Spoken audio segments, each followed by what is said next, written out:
Oke, bismillahirrahmanirrahim. Assalamualaikum warahmatullahi wabarakatuh. Berjumpa lagi dalam video pembelajaran teknologi informasi dan komunikasi atau pembelajaran informatika. Hari ini kita akan belajar berbagai macam manfaat teknologi informasi dalam berbagai bidang pekerjaan. Tidak dapat kita pungkiri, sekarang kehidupan kita sehari-hari bisa dimudahkan, bisa dipercepat, bisa lebih efisien lagi dari berbagai macam perilaku kita kehidupan sehari-hari karena adanya kemajuan teknologi informasi dan komunikasi. Nah, makanya apa saja sih secara rinci, secara detail manfaat teknologi informasi dan komunikasi dalam berbagai bidang pekerjaan, khususnya dalam hal-hal yang kita temukan atau yang kita lakukan bahkan dalam kehidupan kita sehari-hari.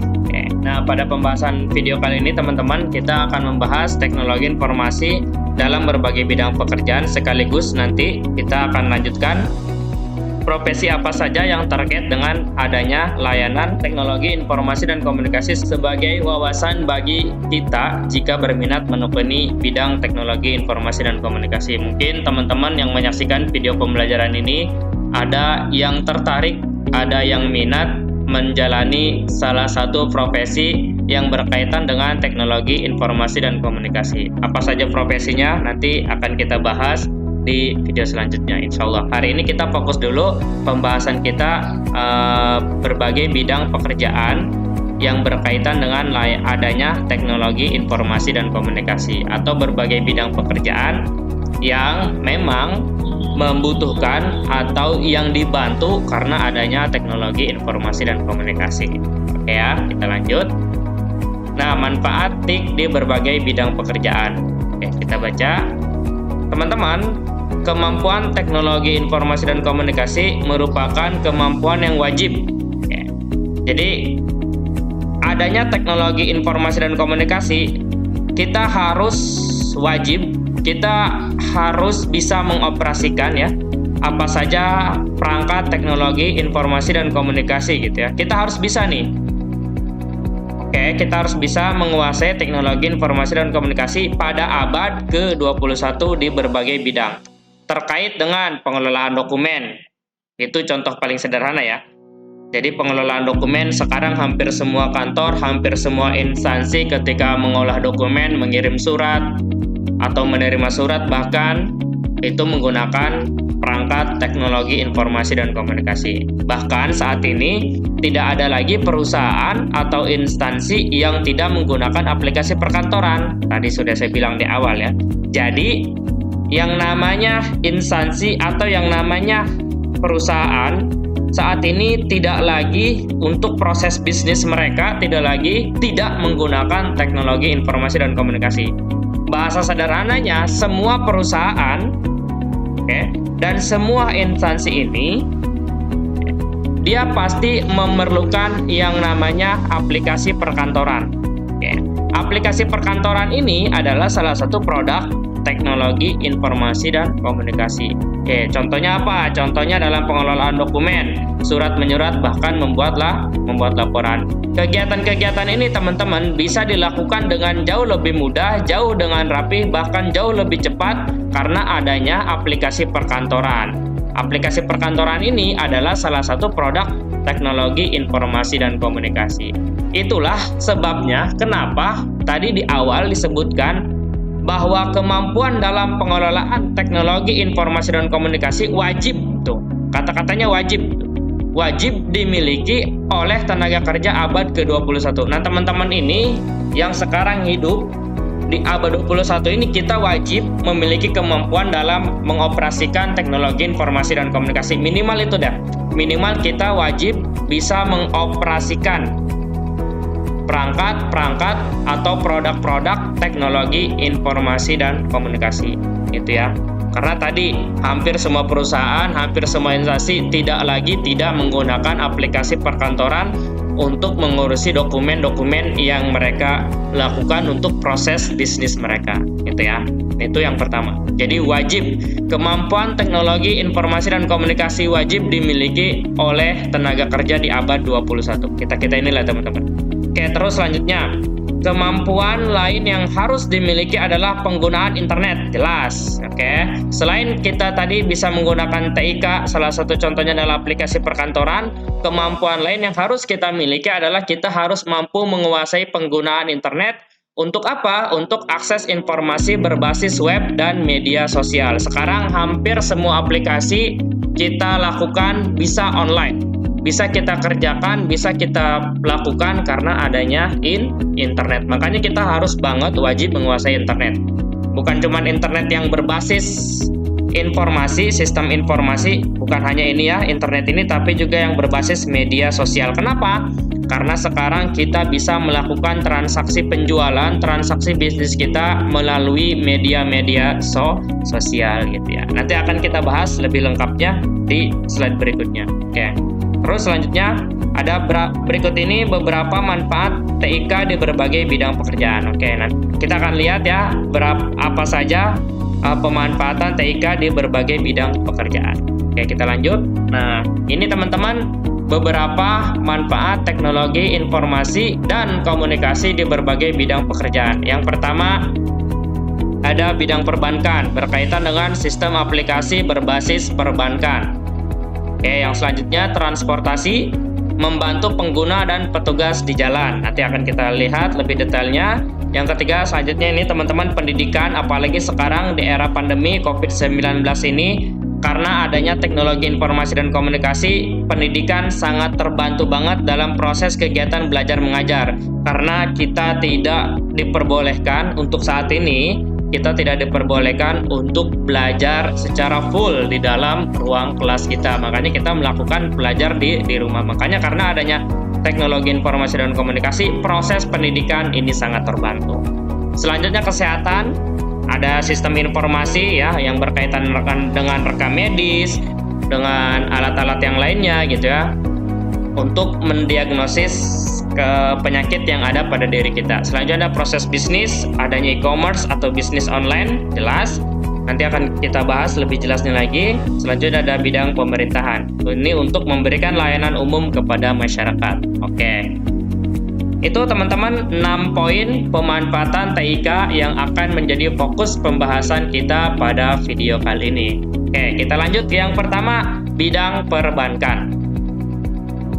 Apa saja di bidang perbankan? Nah, yang pertama, sistem aplikasi perbankan berbasis basis data yang saling terhubung sehingga data tersebut bisa digunakan secara bersama-sama tuh. Karena adanya sistem aplikasi, salah satu produk TIK, akhirnya di bidang perbankan dia basis data, artinya pengguna-pengguna yang menggunakan pelayanan bank tersebut saling berhubungan gitu. Nah, saling terhubung sehingga data tersebut bisa digunakan secara bersama-sama, bahkan untuk melakukan transaksi antar lintas bank gitu ya. Jadi bank BRI misal, ketika kita punya rekening BRI, kita mau transfer ke rekening Mandiri misal. Oke. Ini bisa kita lakukan lintas bank, antar bank. Jadi BRI ke Mandiri di mesin ATM gitu ya, bisa kita lakukan asal kita tahu nomor rekeningnya saja dan kita tahu kode Bank Mandiri tersebut gitu ya. Nah, itu bisa kita lakukan. Kenapa? Karena adanya sistem aplikasi perbankan tadi yang berbasis basis data yang kemudian dia saling terhubung gitu kan. Meskipun kita beda bank, kita mau transfer ke bank yang lain, itu bisa kita lakukan. Bahkan bukan hanya lintas bank dalam satu negara ya. Dalam satu negara, misalnya ini di Indonesia ya. Bukan hanya ini, tetapi juga bahkan bisa sampai antar negara. Jadi, misal Indonesia kemana? Misal ke Arab gitu ya, ke Arab Saudi gitu ya. Nah, itu bisa dilakukan karena sekarang semuanya sudah terintegrasi, artinya sudah saling terhubung karena adanya sistem aplikasi perbankan yang memanfaatkan produk teknologi informasi dan komunikasi gitu ya. Jadi, itu di bidang perbankan yang pertama. Karena adanya sistem aplikasi perbankan yang saling terhubung, data-data penggunanya saling terintegrasi, makanya bisa melakukan transaksi lintas bank, artinya beda bank, dan juga bahkan bisa bertransaksi beda negara gitu. Jadi tidak harus di bank yang sama, bisa juga transaksi ke bank yang lain, bahkan bisa transfer uang ke beda negara gitu. Itu yang pertama manfaat. Yang kedua, Sistem aplikasi perbankan adalah pengguna komputer dan alat-alat pendukungnya dalam operasional perbankan yang meliputi pencatatan, penghitungan, peringkasan penggolongan, dan pelaporan semua kegiatan perbankan. Mungkin teman-teman yang pernah mengunjungi bank tertentu gitu kan, lihat pasti hampir semua karyawan bank yang ada di bank tersebut pasti duduk di depan komputer. Ketika kita mau buka rekening baru, pasti dicatat di dalam komputernya langsung. Terus ketika ada yang nabung langsung dihitung gitu kan. Dan peringkasan penggolongan, misalkan ini rekening kelompok A, ini kelompok B, kelompok C gitu kan. Kan ada tuh suka biasanya beda-beda warna gitu segala macam untuk menentukan golongan-golongan nasabah pada bank tersebut. Itu bisa gampang digolongkan karena adanya sistem aplikasi perbankan. Terus yang terakhir adanya pelaporan semua kegiatan perbankan. Semua catatan, semua aktivitas, semua proses bisnis yang dilakukan oleh bank tersebut semuanya dicatat di dalam aplikasi perbankan tersebut. Nah, itu lagi-lagi bisa dilakukan karena adanya teknologi informasi dan komunikasi. Jadi, poin yang kedua dari pemanfaatan di bidang bank adalah dia penggunaan komputer dan alat-alat pendukungnya dalam operasional perbankan tersebut yang meliputi pencatatan, penghitungan, peringkasan, penggolongan, dan laporan di semua kegiatan perbankan. Oke, kita lanjut yang ketiga. Adanya sistem aplikasi perbankan memudahkan semua bagian pekerjaan dalam melaksanakan tugasnya. Oke, mulai dari teller tuh tadi ya. Karena adanya aplikasi perbankan, si teller nggak usah lagi catat-catat manual. Cukup dia buka sistem informasi perbankan tersebut yang ada di komputer di teller, itu bisa langsung mudah. CS juga sama, staff back office. Nah, ini juga digampangkan untuk melakukan kegiatan tadi pelaporan. Akun officer, lending officer, auditor, atau manajer, dan lain-lain. Itu dipermudahkan karena adanya ini sistem aplikasi perbankan. Oke, selanjutnya saat ini kita sebagai pengguna bank tersebut pun dimudahkan. Kita bisa melakukan penarikan uang. Oke, kita bisa melakukan penarikan uang. Bahkan menabung uang bisa kita lakukan di mesin ATM yang tersebar di berbagai lokasi. Kalau dulu ya, sebelum adanya ATM nih teman-teman, ketika kita mau ngambil uang saja kita harus antri berjam-jam di bank gitu kan untuk ngambil uang dan untuk menabung. Nah, sekarang karena adanya mesin ATM untuk melakukan penarikan uang dan bahkan menabung ya bisa kita lakukan di mesin ATM gitu yang tersebar di berbagai lokasi. Jadi kita nggak harus ke banknya ngantri berjam-jam, sedek-sedekan segala macam. Sekarang kita tinggal kunjungin ATM terdekat, kita bisa melakukan penarikan uang dan bahkan menabung. Adanya layanan SMS banking, mobile banking, dan internet banking memudahkan nasabah untuk melakukan transaksi kapanpun dan dimanapun. Kalau misalkan kita mau bayar tagihan, mau transfer, cek saldo, dan lain-lain semacamnya, belanja online segala macam, kita bisa dengan mudah cukup tiduran di rumah. Selama handphone kita menyala, selama handphone kita punya koneksi internet dan punya pulsa, itu bisa kita lakukan. Itu kenapa hal tersebut bisa? Karena adanya layanan SMS banking, mobile banking, bahkan internet banking itu teman-teman. Jadi itulah berbagai macam manfaat aplikasi TIK di bidang aplikasi perbankan. Yang pertama, sistem aplikasi perbankan untuk basis data yang saling terhubung sehingga mempermudah tadi kita bertransaksi antar lintas bank, beda bank juga kita bisa, terus beda negara juga kita bisa. Yang kedua, ini lebih ke manajerial, itu sistem aplikasi untuk pencatatan, penghitungan, peringkasan, penggolongan nasabah, dan pelaporan semua kegiatan yang ada di bank tersebut. Yang ketiga, ini mempermudah karyawan yang berkaitan langsung dengan bank tersebut dalam proses pekerjaan yang mereka lakukan. Contohnya tadi, teller dipermudah karena adanya sistem informasi perbankan, CS, staff back office, dan lain semacamnya. Nah, ini pengguna juga akhirnya dimudahkan, bukan hanya karyawannya saja, bukan hanya banknya saja, tetapi juga kita sebagai pengguna karena adanya perangkat teknologi informasi dan komunikasi yang diterapkan di bank tersebut, akhirnya kita pun dipermudah. Dipermudah kita sebagai pengguna, pertama penarikan uang, bisa kita lakukan di mesin ATM, bahkan menabung juga sekarang bisa kita lakukan di mesin ATM. Selanjutnya, karena adanya layanan SMS banking, mobile banking, dan internet banking, kita juga sangat dimudahkan untuk melakukan berbagai macam transaksi di bank tersebut. Contohnya, kita bisa transfer, kita bisa cek saldo, dan kita bisa melakukan bahkan pembayaran tagihan gitu. Oke ya, itu yang pertama, manfaat di bidang perbankan. Selanjutnya yang kedua, di bidang transportasi. Nah, di bidang transportasi teman-teman, yang pertama adanya penggunaan CCTV. Nah, CCTV ini digunakan untuk monitoring lalu lintas. Oke, monitoring ya. Untuk monitoring lalu lintas sehingga dapat diperoleh informasi mengenai situasi lalu lintas secara real time. Jadi, kalau misalkan teman-teman berhenti di lampu merah tertentu misal ya, nah biasanya di lampu merah tertentu tuh ada CCTV-nya gitu. Itu untuk apa sih? Untuk monitoring lalu lintas tersebut secara real time gitu ya. Nah, untuk monitoring real time tersebut, akhirnya si petugas yang ada di balik layar atau si polisi yang ada di balik layar tersebut, dia bisa mengetahui secara tepat, secara cepat gitu, kepadatan atau kecelakaan yang ada di lalu lintas tersebut atau di jalan tersebut ya. Oke, itu yang pertama. Jadi, penggunaan CCTV untuk memonitoring lalu lintas secara real time.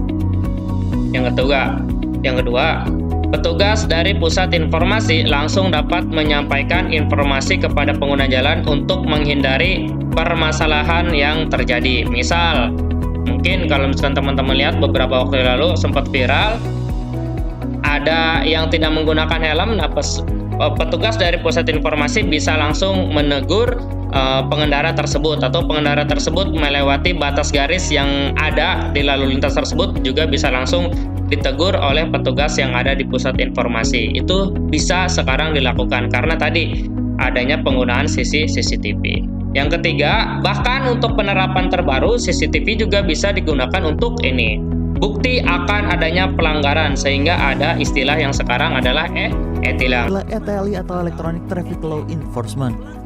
Pelanggar yang terdeteksi oleh kamera ETLI akan diverifikasi untuk memastikan jenis pelanggaran. Selanjutnya, petugas mengirimkan surat konfirmasi ke alamat pemilik kendaraan melalui pos atau surat elektronik dengan lampiran foto bukti pelanggaran. Setelah pemilik kendaraan menerima surat konfirmasi, pemilik wajib melakukan konfirmasi melalui laman etli/pmj.info. Melalui metode konfirmasi, pemilik kendaraan dapat melakukan klarifikasi siapa pelaku pelanggaran, termasuk jika kendaraan sudah berpindah tangan. Nah, jika pelanggar mengakuinya, maka akan diberikan surat tilang biru serta kode bank virtual untuk membayar denda tilang yang selambat-lambatnya harus dibayar dalam waktu 7 hari. Bila tidak melakukan pembayaran, maka akan dilakukan pemblokiran STNK sementara hingga proses pembayaran selesai. 7 hari lagi untuk melakukan pembayaran denda tilang. Jika tidak ada pembayaran, akan dilakukan pemblokiran STNK sementara. Selanjutnya, yang kedua, teknologi kendali kereta api. Nah, salah satu penyebab kecelakaan kereta api adalah faktor kelalaian, teman-teman. Misal nih kelalaiannya, misal ada petugas yang salah memindahkan jalur kereta api sehingga menyebabkan dua kereta api dalam satu jalur yang sama, yang akibatnya kereta api tersebut tabrakan. Jadi mungkin ya, karena yang namanya manusia bisa capek, bisa lelah, bisa salah, yang harusnya dipindahkan jalurnya, ada dua kereta api gitu, ini dari sini yang harusnya mungkin dipindahkan supaya alurnya pindah ke sini atau ini pindah ke sini gitu.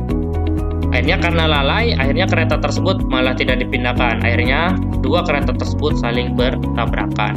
Nah, seiring dengan perkembangan teknologi, hal itu dapat diantisipasi dengan sistem pencegahan sinyal atau menggunakan sistem informasi GPS. Jadi, kalau tidak dipindahkan sistem keretanya, si komputer di petugas tersebut akan terus berbunyi memberikan peringatan kepada petugas tersebut agar memindahkan jalur kereta yang nantinya akan bertabrakan, atau juga bisa melalui informasi GPS. Jadi adanya kereta bisa diketahui secara real time, secara tepat waktu gitu.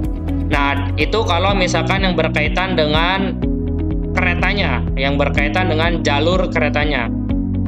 Nah, tidak hanya itu teman-teman, di sisi lain juga PT KAI juga menyediakan berbagai macam fasilitas untuk penumpang, terutama dalam pelayanan pembelian tiket yang bisa dilakukan secara online dan real time untuk mengetahui jumlah kursi yang masih kosong.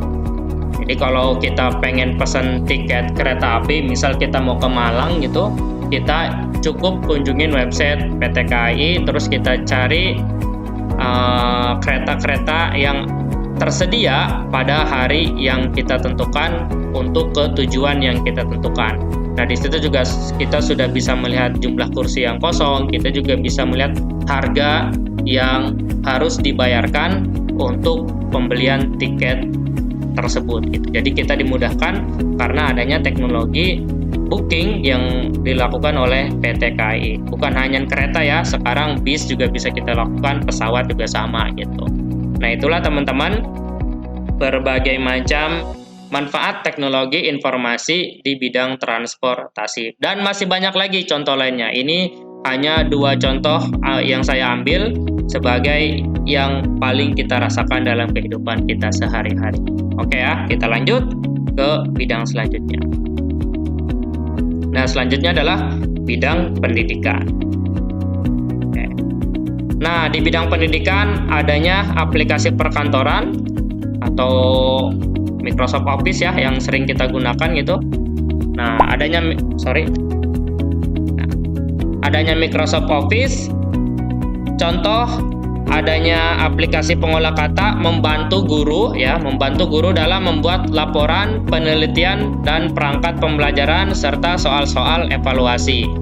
Jadi buat laporan kegiatan kesiswaan, guru tersebut juga mau melakukan penelitian tindakan kelas misal, terus perangkat pembelajaran kayak RPP, silabus, menentukan KKM segala macam itu juga bisa dengan mudah dilakukan karena adanya aplikasi pengolah kata, termasuk kalau misalkan guru-guru mau membuat soal-soal evaluasi gitu. Esai, pilihan ganda, pilihan harian, UAS, UTS segala macam gitu.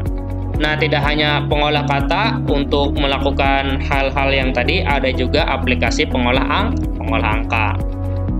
Nah, aplikasi pengolah angka ini lebih membantu guru untuk melakukan penilaian hasil belajar. Untuk melakukan penilaian, misal siapa nilai terendah, siapa nilai tertinggi, berapa rata-rata nilai kelas di penilaian tersebut, itu bisa kita lakukan dengan mudah karena adanya aplikasi pengolah angka gitu. Aplikasi presentasi, nah ini yang sering saya lakukan ya, karena adanya aplikasi presentasi membantu guru dalam menyampaikan materi pembelajaran sehingga lebih menarik dan interaktif. Nah, karena adanya PowerPoint misal, jadi proses pembelajaran bisa lebih menarik dan lebih interaktif.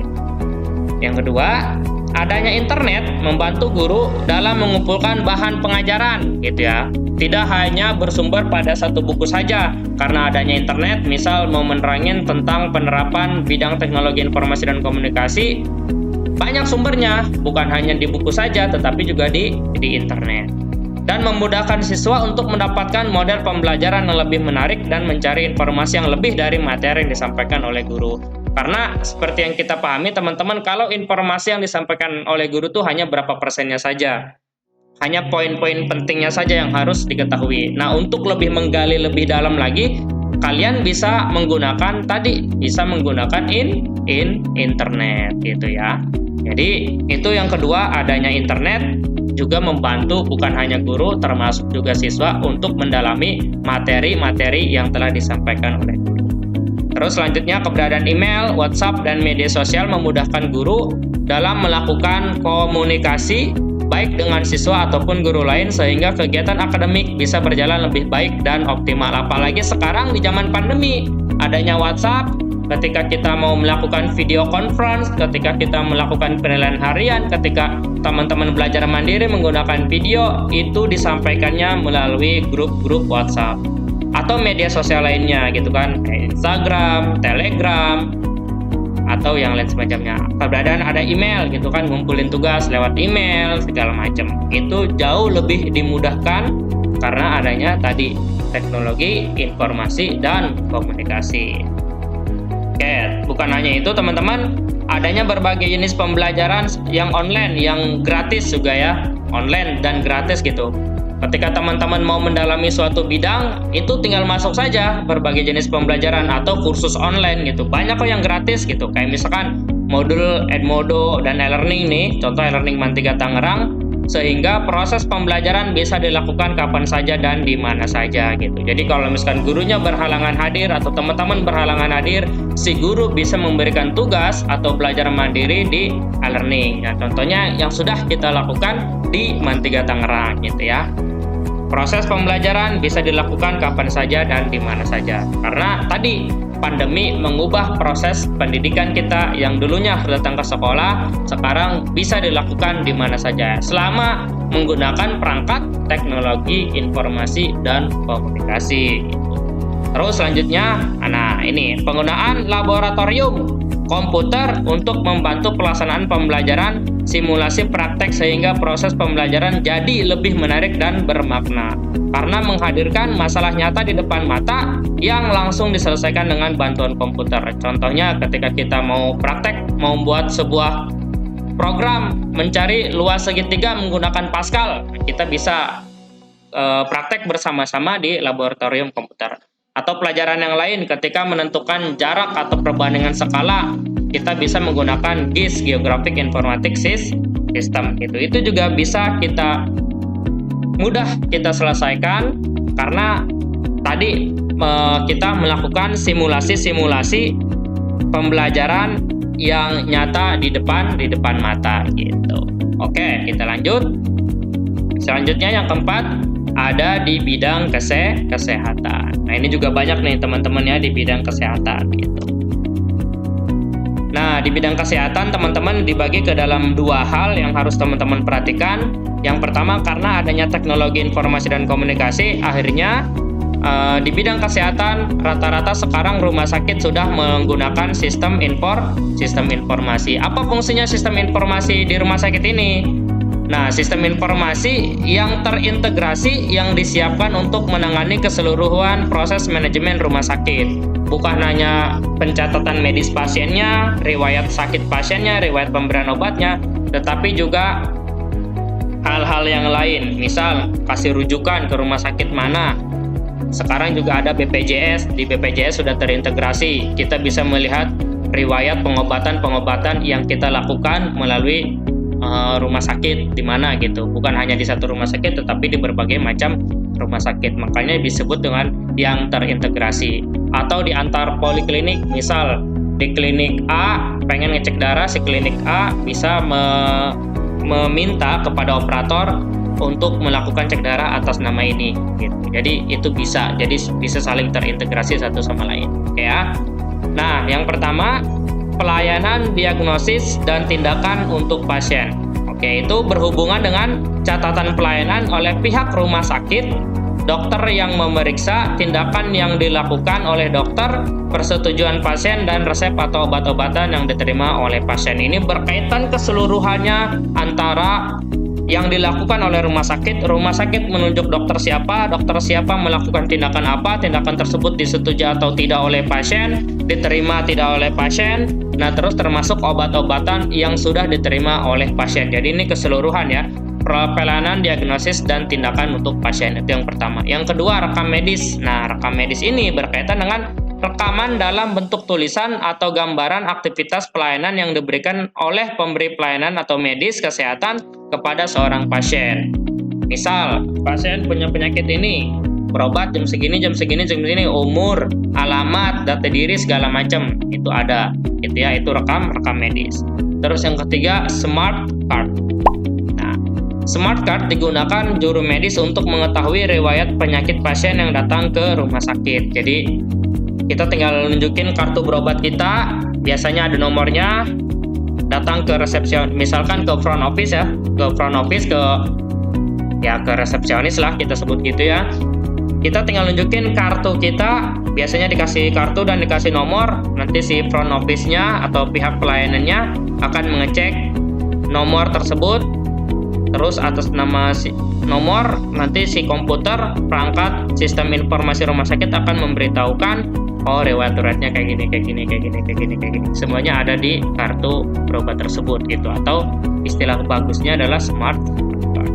Terus yang selanjutnya yang keempat adanya komputer untuk memudahkan pendaftaran dan penagihan biaya. Ini contoh yang paling gampang, sebenarnya banyak sekali contoh-contoh yang lain yang berkaitan dengan sistem informasi rumah sakit. Jadi yang pertama sistem informasi rumah sakit untuk pelayanan dan diagnosis tindakan untuk pasien, yang kedua untuk rekam medis pasien, yang ketiga smart card, yang terakhir adanya komputer. Itu semua ada karena adanya lagi-lagi perangkat teknologi informasi dan komunikasi.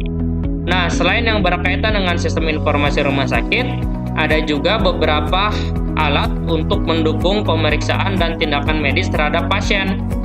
Nah, alat-alat medis yang berbasis komputer. Oke, yang pertama adalah CT scan. CT scan ini dia digunakan melakukan berbagai tugas. Salah satunya adalah mendiagnosis kelainan otot dan tulang seperti tumor dan retak pada tulang. Terus menentukan lokasi tumor infeksi atau bekuan darah. Yang ketiga, memandu prosedur medis ketika melakukan operasi biopsi atau terapi radiasi.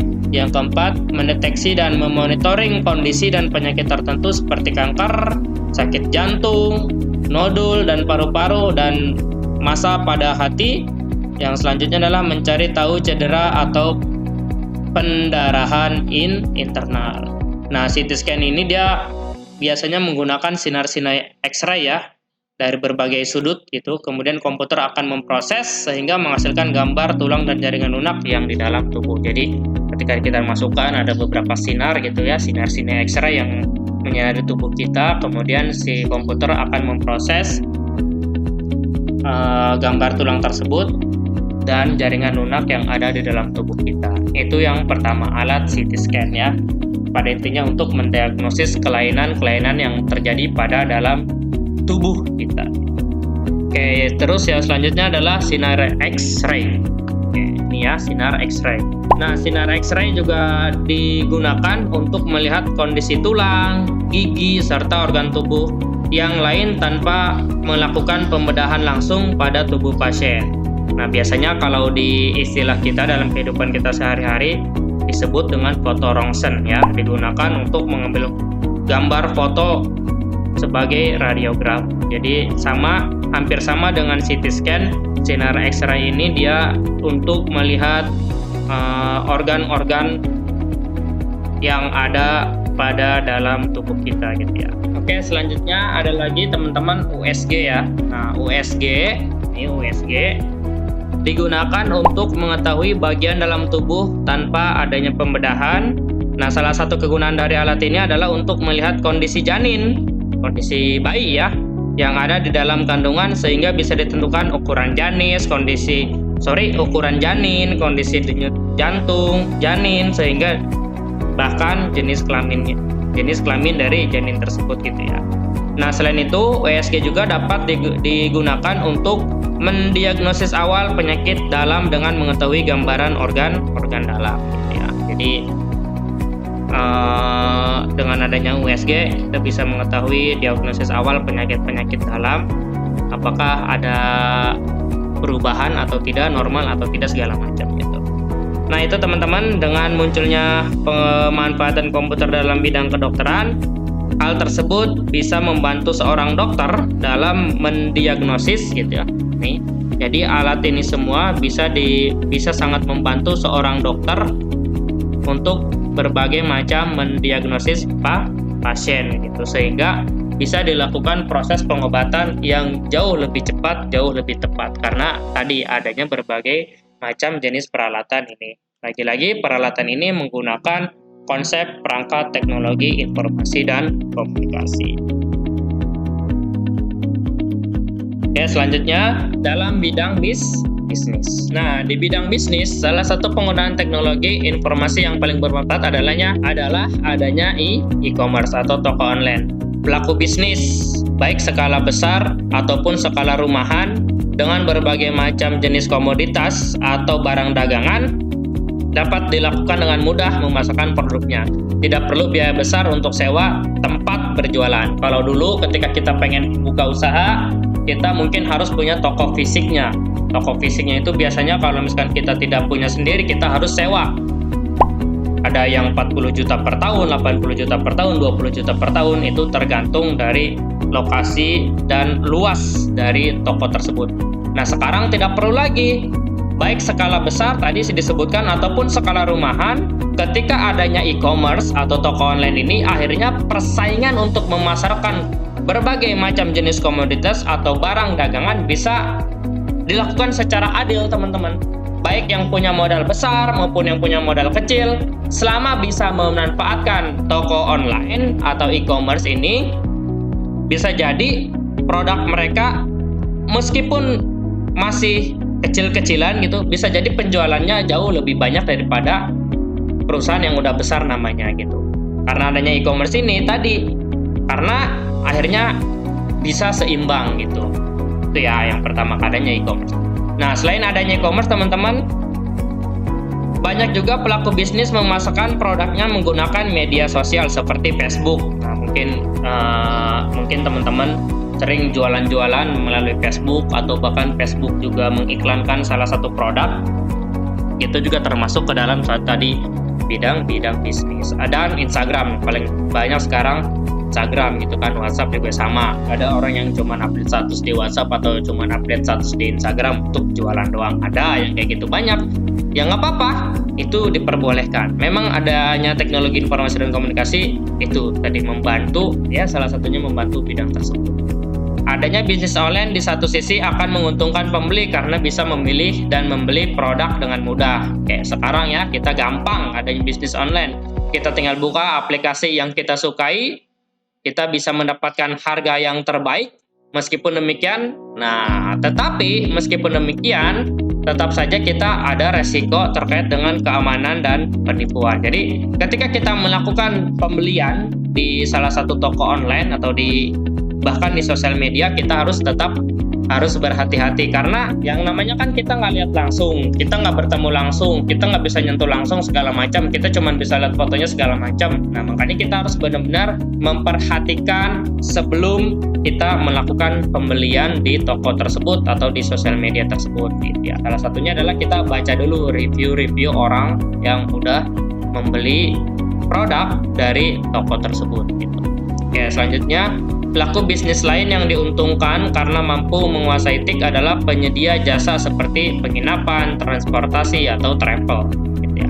Sekarang kita bisa melakukan perjalanan, sewa hotel, mau ke satu tempat, segala macam. Nah, itu bisa kita lakukan selama kita menguasai teknologi informasi dan komunikasi gitu ya. Ini contohnya ada Tokopedia buat pilih-pilih barang, tiket.com ya untuk perjalanan kita kemana gitu kan, tiket pesawat, tiket kereta api, hotel, sewa mobil, tiket-tiket event segala macam, itu bisa kita lakukan karena adanya sistem informasi seperti ini. Oke, itu di bidang bisnis. Selanjutnya yang keenam, di bidang pemerintahan.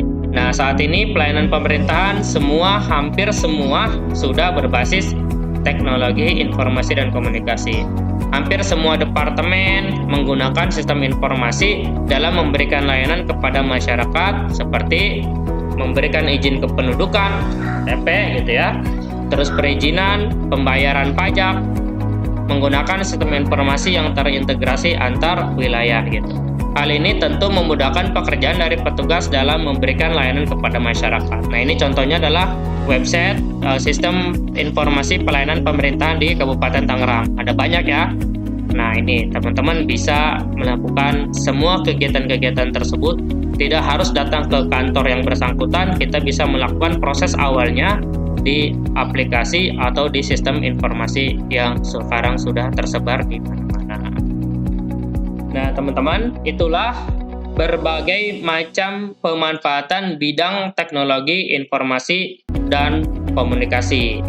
Yang pertama tadi ada teknologi informasi di bidang perbankan, yang kedua ada di bidang transportasi, yang ketiga ada di bidang pendidikan, yang keempat ada di bidang kesehatan, yang kelima ada di bidang bisnis, yang terakhir di bidang pemerintahan. Nah, teman-teman, berdasarkan beberapa manfaat di berbagai bidang seperti yang tadi sudah kita bahas.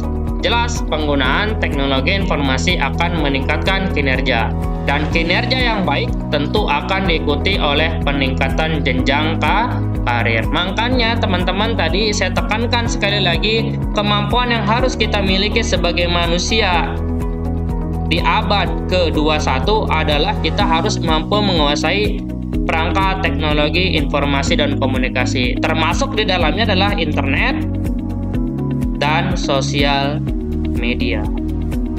Oke ya, itu teman-teman yang bisa kita bahas pada video pembelajaran kali ini. Semoga bermanfaat. Kurang lebihnya mohon maaf. Wallahu a'lam bishawab. Assalamualaikum warahmatullahi wabarakatuh.